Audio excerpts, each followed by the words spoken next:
Hello everybody, and welcome to a Kaldheim Archetype guide. In this video, I'm going to be going through all of the color pairs in Kaldheim and talking about what they're trying to do, how you can draft them, and which cards you're going to be looking for. But before I dive in, I do want to remind you that if you enjoy this video, be sure to hit that thumbs up button, subscribe to the channel, and leave a comment in the comment section down below. Also, if you're enjoying my videos and want to support my content, you can do so directly via the Patreon at patreon.com/NicolaiBolas. But without further ado, let's dive on in. Starting things off with Red White Aggro. The mission statement for Red White Aggro is to deal lethal damage as quickly as possible with various aggressive strategies. So the angles of attack that you can go for are a classic curve out approach. There are a lot of go wide synergies, and then there are some minor auras and equipment sub-themes, so we're going to be looking at all of those.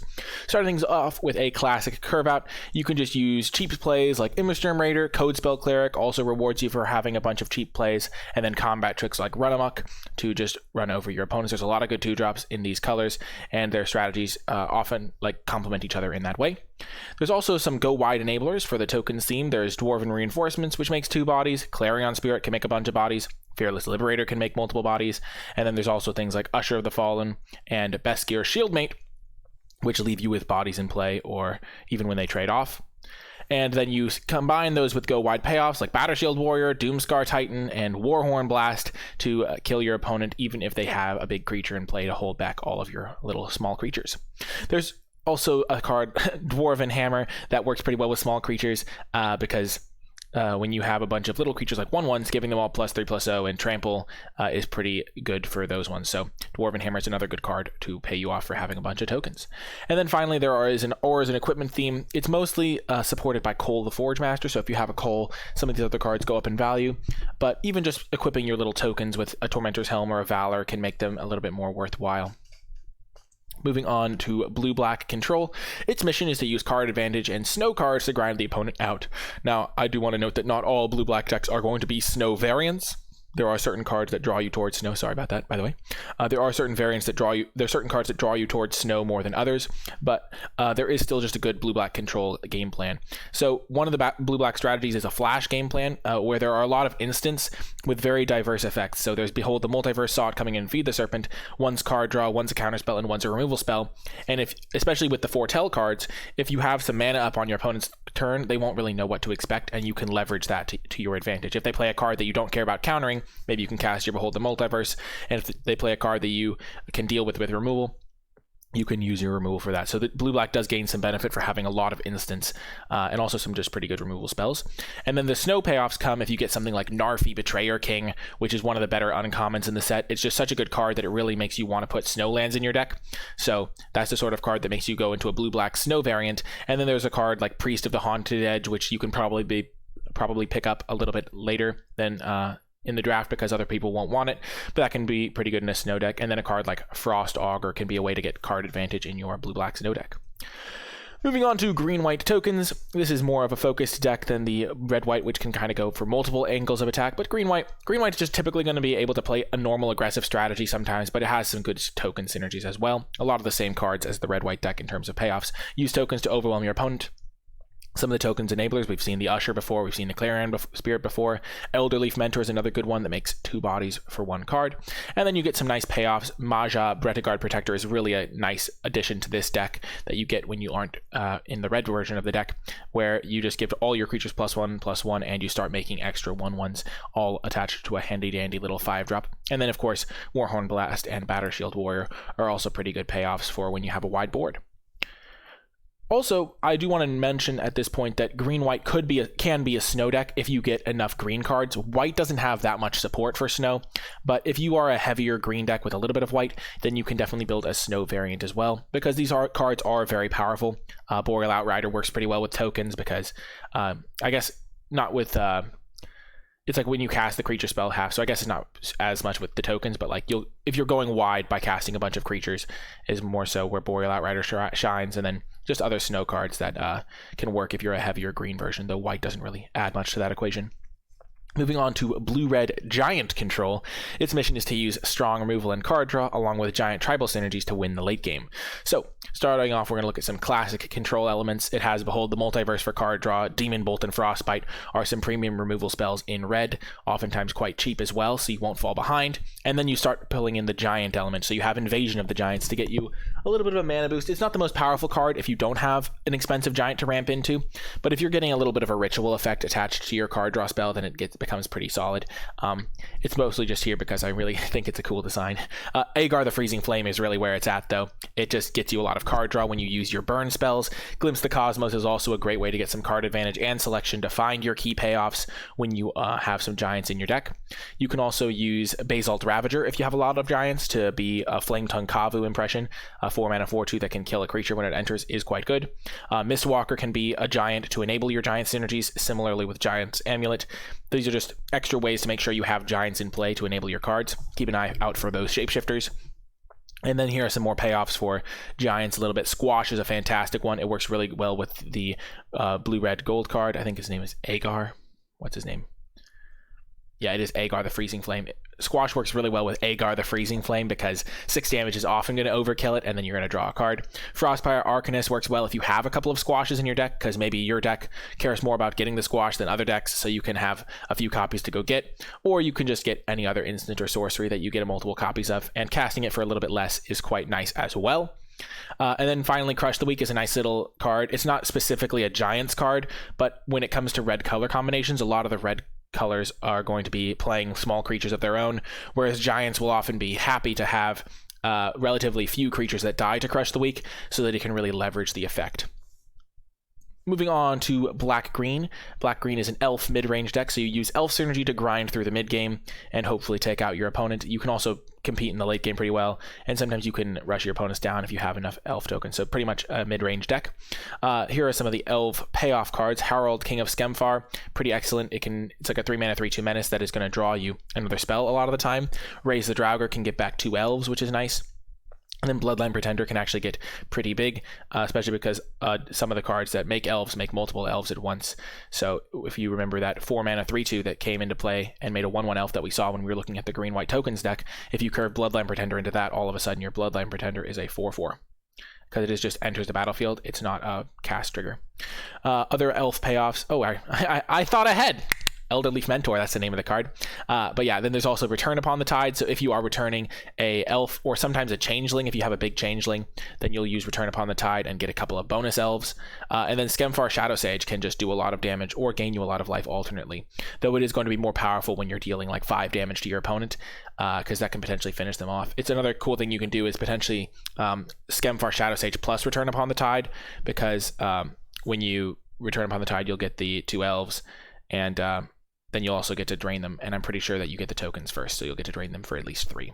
So kind of cool synergy there.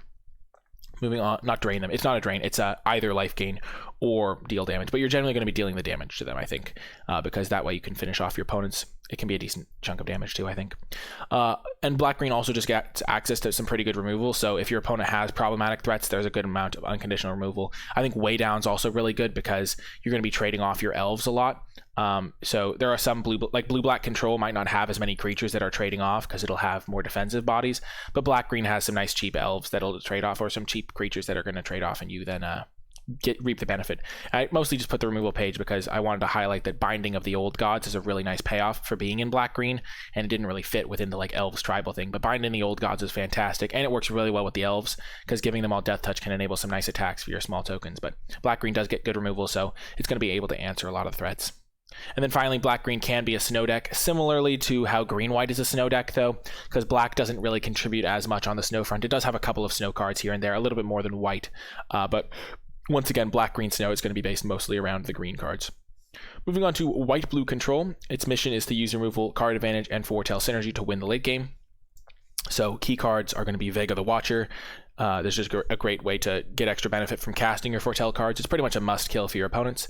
Nico Defies Destiny can also gain you a lot of life if you are going heavy on foretell, which can help make up for the fact that you've maybe not affected the board as much early. And then it even gets you the card back in the end. And then Behold the Multiverse. I think Behold is going to be a key card for any control deck because it's just such raw card advantage and selection, and it's relatively easy to cast. So I think Behold is going to be a key card. You'll notice that it was listed in all 3 of the blue decks we've looked at so far, just because it is such an important piece of the puzzle for these control decks. Moving on to some role players in the deck, we have Doomscar Oracle, another way to gain some life in your white-blue deck, along with like the Nico card that we looked at. What's it called? Nico Defies Destiny. Doomscar Oracle is another way to gain life, and it does combine pretty well with Bind the Monster, because Bind the Monster is going to be a very efficient removal spell, but you're going to take damage for using it, and so it combos nicely with Doomscar Oracle. And then Divine Gambit is another card that gets much better in blue-white control than in other white combos, because blue-white control is often going to be a defensive deck, where Divine Gambit, you can afford to wait until turn 6 to cast this, and then your opponent doesn't have something absurd to put into play off of it. So a lot of white decks might not want Divine Gambit, but blue-white is a pretty decent home for it. Other role players are just some of the nice Foretell cards, Iron Verdict, Depart the Realm. The more different Foretell cards you have, the better, because then your opponent, as long as they're all pretty good, which most of the Foretell cards are just pretty good, and this way your opponent's not going to know what to play around when you do put a card face down. Iron Verdict in particular is good in blue-white, because if you're being defensive, your opponents are going to have to tap their creatures to attack you. And then Depart the Realm is just very flexible, so having a copy is pretty beneficial. Bound in Gold, just a good removal spell for blue-white.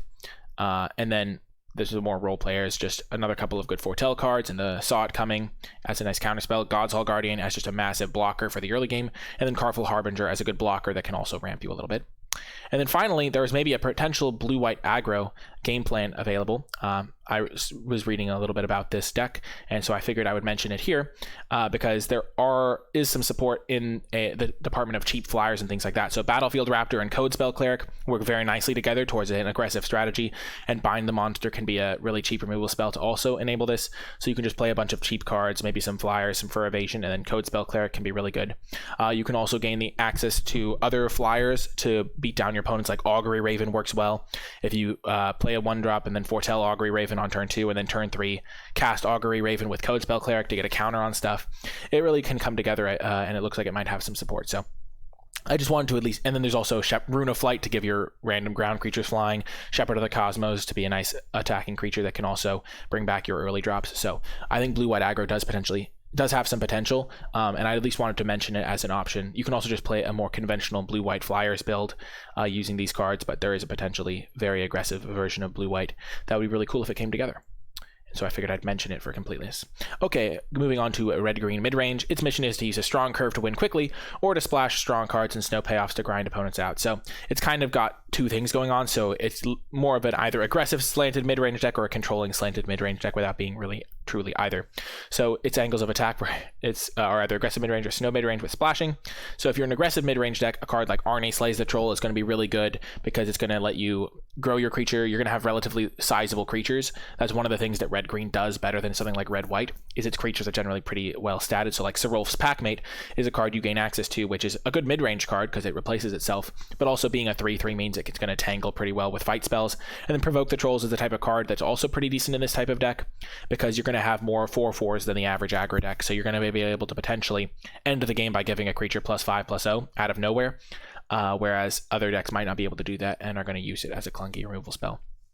For the snow part of the deck, it's mostly going to be built around something like Svella Ice Shaper, which is a gold uncommon for the red-green deck. Arnie Slays the Troll is like the more like aggressively slanted one, that you can obviously play that in this version as well. But Svella does lend itself to splashing and snow permanents. Frostbite's going to be good removal, and then Blizzard Brawl is also going to be pretty good in this type of deck because red-green tends to have relatively sizable creatures, so having the default of a fight spell, even if you can't always enable the Blizzard Brawl, is going to be a little bit better in red-green than in other strategies. And then you also just gain access to a bunch of good green cards. The Icehide Troll is really nice if you're trying to be a snow mid-range deck. Boreal Outright is good. Sculptor of Winter can also be doing double duty, not only as an early drop that fuels your other snow payoffs, but also because sometimes you'll have like 5 drops or 6 drops you want to play in your red-green decks, and so Sculptor can help you ramp those out. And then in terms of splashing, Spirit of the Alderguard can help you splash if you pick up a snow land of the color you want to splash. Glittering Frost is decent for splashing, and then Replicating Ring is also a good splash enabler. Moving on to white-black Double Spell mid-range. This is a really cool looking archetype. Its mission is to use double spell synergy to pull ahead in the mid-game and win before you run out of gas. So it makes it a pretty nice mid-range deck because due to the way double spelling works, oftentimes you're going to spend your early turns just playing one spell a turn, and then in like the mid game, like turns 4 through 6, those are when your like prime double spell turns are going to be, where you play like a medium sized spell and a cheap spell, or 2 cheaper spells, and then you're going to run out of cards in hand, and you're going to have to hope that you had enough of an advantage to win from there. So some of the payoffs for double spelling are Furia, Judge of Valor. This one's fantastic, and it's also really especially good because it makes sure you don't run out of gas, because your second spell is going to cantrip, which means you're going to be able to double spell more often. So it's really a key component for the deck. Clarion Spirit we already mentioned in the terms of the token decks, but it's still going to be excellent in this deck, especially if you're building around it more heavily. And then Blood Sky Berserker. For some reason I always want to say Blood Ski, which I don't know why, it's just kind of a funny, it'd be a really funny name, but Blood Sky Berserker can grow quite sizable if you're building your deck to maximize double spelling. Moving on to some more payoffs, we at the common slot this time, those ones were all uncommons. We have Doomscar Oracle, gains you some life against the more aggro decks. Infernal Pet is a card that looks really sweet to play because it's like going to be a 3/3 flyer, sometimes even a 4/4 flyer if you can start enabling it consistently. And then Code Spell Cleric we already looked at, but it is right at home in this deck. It's kind of an enabler and a payoff, which is why it is going to be a key role player, because you're going to need to make sure that you have not only cards that care about casting a second spell, but also cheap spells to play, and Code Spell Cleric is both at once, which is really a nice payoff / enabler. So it really could fit into either category, but I put it into payoffs because there are some more enablers that we are going to talk about now. Battlefield Raptor really is a substitute for any cheap like 1-drop that is playable. In Battlefield Raptor, if you have enough double spell synergy, could be quite nice, just so that you can trigger your other cards, because instead of viewing Battlefield Raptor as just a 1-mana 1/2, if you know that it will consistently be triggering your other cards, then all of a sudden Battlefield Raptor is like a 1-mana 1/2 that also gives 2 counters to your Blood Sky. What's the creature type of the Blood Sky? Barbarian. It's not a barbarian. Let's just check. Blood Sky Berserker. Jeez Louise, I knew that it was some alliteration there. But it's like Battlefield Raptor is not just a 1-mana 1/2, it's a 1-mana 1/2 that puts 2 counters on your Blood Sky Berserker and things like that. So you can make cards greater than the sum of their parts by even just having cheap creatures to enable your other double spell cards. Scorn Effigy is also quite nice for this role, because if you foretell it on turn 2, then all of a sudden any of your double spell payoffs, you can immediately have that first spell to cast. So if you have, or second spell, depending on how the trigger works. So with Code Spell Cleric, it cares about if it's the second spell you cast, so you'll want to cast your Scorn Effigy first from foretell. But if you have something like Blood Sky Berserker, you'll want to go Blood Sky Berserker, cast Scorn Effigy, and then immediately you get 2 counters. So it's really nice as an enabler for the deck. And then Stalwart Valkyrie is another good one, because it's oftentimes in the mid stages of the game where you care about double spelling, going to cost only 2 mana. So it's another cheap spell to enable it, and a pretty cool body to boot. Moving on to Blue-Green Snow. Its mission is to use snow payoffs and enablers to gain an advantage and splash powerful spells with green's fixing. Now, I think Blue-Green Snow is probably the most snow-intensive deck in the format, just because I think green is the most color that cares the most about snow, and blue is probably the second, or even tied with green for caring about snow. So some of the snow enablers, just with any snow deck, with the red-green snow deck or the blue-black snow deck, you're going to want to make sure that you focus on getting the snow lands that you need. So prioritize those snow islands, those snow forests if you're playing blue-green. And if you're going to try to splash, snow duels are really nice, or just on-color snow duels. Sculptor of Winter is going to be really nice as a snow enabler, because other decks aren't going to want it as much. But if you're going for a snow deck, having a 2-mana mana ramper that's also a snow creature to fuel your other snow cards is really going to be nice. So focus on the snow enablers to make all your payoffs tick, and the snowlands are going to be a key component in that. And then some snow payoffs. There's Frost Augur, which if you have enough snowlands, it's going to be really, really powerful. Boreal Outrider, as we've looked at a bunch of times, just a great snow payoff. It's not going to cost you extra mana. If you have enough snowlands, it's a good payoff for the deck. Then Icebind Pillar can be really good if you have enough snowlands, but it's pretty unplayable outside of that, so maybe you can get it a little bit later if you've been prioritizing snowlands. Some more snow payoffs. Blizzard Brawl, as we already talked about, can be great if you have enough snowlands. Ice-Hide Troll we already looked at as well as a nice way to utilize snowlands. And then Avalanche Caller is another really good one, especially when you combine it with some of the blue instants, because you have threat of activation in a major way with Avalanche Caller. Because if your opponent, if you're holding up to 2 mana and you have like the Foretelled, Behold the Multiverse, it's what the 4-mana card draw spell in blue that we've looked at multiple times that you can also use to with Foretell. If you have that in your Foretell, then your opponent can't attack you because you have threat of activation with your Avalanche Caller, but then if they don't attack you, you can cast that thing from Foretell, or even just hard cast it. So Avalanche Caller is going to be really nice in the blue-green decks, I think. And also just making 4/4s is going to be really a nice use of your mana, I think. just make sure you need to make sure you have the snow lands so that you can make those into 4/4. So again, you need to make sure you have those enablers. And then finally with splashing, the same splashing cards as before for red green, Replicating Ring, Glittering Frost, and Spirit of the Alderguard. Spirit of the Alderguard is also a payoff, but it's also pretty great for splashing because it enters the battlefield and gets the land right away if you've prioritized it. Next up, I'm going to talk about a little bit about blue-green changelings. I think this isn't really super supported in the format. I wanted to mention it because Moreed of the Frost makes it look like, blue-green's a changelings deck, but blue-green is mostly going to be a snow deck, and the Guardian Glade and the changelings are mostly just going to be incidentally valuable for like triggering squash in your red-green deck or things like that. Lidyara Kinseekers is going to be tough to use because by turn 4, the odds of having 3 changelings in play, 2 other changelings in play is going to be really tricky, but there are some chance of getting it to work. I do want to say one more thing about snow payoffs.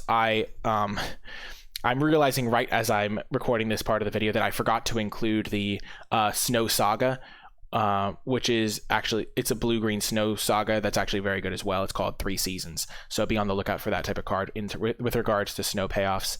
I am only a human, I am not infallible, but that's the sort of card that can also really pay you off for snow. It's like mill 3 cards, and then you get to return like 2 snow cards to your hand from your graveyard as chapter 2 of the saga, and then like I think snow permanents or snow cards or something like that. And then chapter 3 is you like shuffle some cards in from your graveyard to your deck and your opponent's deck and things like that, something like that. But it's mostly just like it can mill you some cards and fetch you some snow cards. So it's another good payoff for the deck. Sorry for not having that card image up there for you, but at least I remembered it before. At least I remembered it before the draft video was over, so people don't ask me about it afterwards. So yeah. And then moving on to the final of the 10 color pairs, we have Black Red Aggro. Its mission is to deal lethal damage as quickly as possible with a good curve and minor tribal and sacrifice theme. So once again, it's got a couple angles of attack. The angle being classic curve out, berserker, tribal, and then sacrifice. So with regards to a classic curve out approach, Frenzied Raider, Blood Sky Berserker, and Carter Doomscourge are all just really good cards when you're attacking early and often. They can both, Frenzied Raider and Blood Sky Berserker can both grow into like larger threats than just their initial sizing. And then Carter Doomscourge is just fantastic. One cool thing about Carter is it's whenever any attacking creature dies, each opponent loses a life and you gain a life. So when you force all of your opponent's creatures to attack you and you kill those creatures in combat, then your opponent's still going to lose life because attacking creatures include their attacking creatures. And you'll notice all of these are berserkers. Moving on to some commons that are part of a classic curve out. Axguard Cavalry, Death Knell Berserker are just both good 2-drops, and then Tuscary Firewalker is another good card for attacking, and it has Boast for cards that care about boasting, and also can get you a little bit of card advantage. And you'll notice all of these are Berserkers as well. In the Berserker Tribal Payoffs section, I think this actually is going to be a really good home for Basalt Ravager. It might not work as well as you might like Basalt Ravager. You might think, oh, it's more of a Giants card because it is itself a giant, but since a lot of the cards that you care about are going to be Berserkers, you can use Basalt Ravager to be a like 4-mana deal 2 or 3, even if it is itself not a Berserker. So keep that in mind. Don't fall for the trap of thinking it's only a Giants card. Raise the Draugr is also really good because there are a lot of Berserkers. So as you saw, those are like, I just went over like 6 of the Berserkers, but there's just so many cards that are Berserkers. So you can just get so many of them with your Raise the Draugr. And then Skemfar Shadow Sage, it might look like an elf card, but its life loss ability is going to be even more relevant in this sort of deck where you really want to have a little bit of reach. So if you are just building up a board with like 6 Berserkers, you can just deal, I guess 6 is really ambitious. You've probably already won if you have 6 Berserkers, but even just dealing 3 or 4 bonus damage at the end of the game can be really quite nice. So keep that in mind. And as always, I'm not talking about rares and mythics when I'm talking about the archetype overviews, but there are rares and mythics that certainly care about Berserkers. As there are with all of these strategies, there's ones that care about snow, or ones that care about tokens, or there's ones that care about all sorts of things, because rares and mythics are just wildly powerful cards a lot of the time. So keep in mind that while I'm talking about some of these decks, and it might seem, oh, that's not that many cards that work for it, these are just commons and uncommons that work for it, whereas there are a whole host of rares and mythics and things like that and there's not, rares and mythics is all there is. There's not a other section for things like that. There's just rares and mythics, but rares and mythics do care about these themes as well. And then finally, there's a sacrifice theme in Black Red. There's a card. There's some small creatures you can sacrifice. You can sacrifice creatures that have been put under an aura or something of that nature. And Village Rites it plus Shackles of Treachery plus a sacrifice outlet is also nice. You steal your opponent's creature, attack them with it, and then sacrifice it post-combat as just a pretty nice way to gain advantage there. Village Rites is also just nice because there are going to be situations where your opponent goes for a removal spell on your on your creatures, and you can just sacrifice them as well. So pretty nice way to keep your hand full in this sort of deck. And Carter's Vicious Return is just a really good card on its own if you have some stuff to sacrifice. So that's another little minor sub-theme. It's not as fully supported. There's not a ton of sacrifice stuff, but it's definitely something to keep in mind if you are drafting a black-red deck. That is going to do it for this draft guide. I really do hope draft archetype guide. I really do hope you enjoyed it. I know that I missed a couple of I forgot that 3 seasons card, but other than that, I think I hit most of the high notes. But I'm obviously open to feedback. Remember to hit that like button if you did enjoy the video, subscribe to the channel, and click that bell so you get notified when I post future videos, including more Kaldheim content. And comment if you have any questions or feedback, if there are cards you think I missed, what rares you're excited to play in these archetypes, what if there are any payoffs you think I missed, or things like that. And if you did make it all the way till the end of the video, leave hashtag Realms of Kaldheim to let me know you made it all the way till the end, because it's always fun to see which viewers make it all the way to the end. As I said at the beginning, if you do want to support my content, if you've been enjoying these types of videos, you can check out the Patreon at patreon.com/NicolaiBolas. Patrons do gain access to my card-by-card grade spreadsheet for Kaldheim, and also just a really generous thing to do. But yeah, that's going to do it for this archetype guide. I really do hope you enjoyed it, and I will talk to you next time.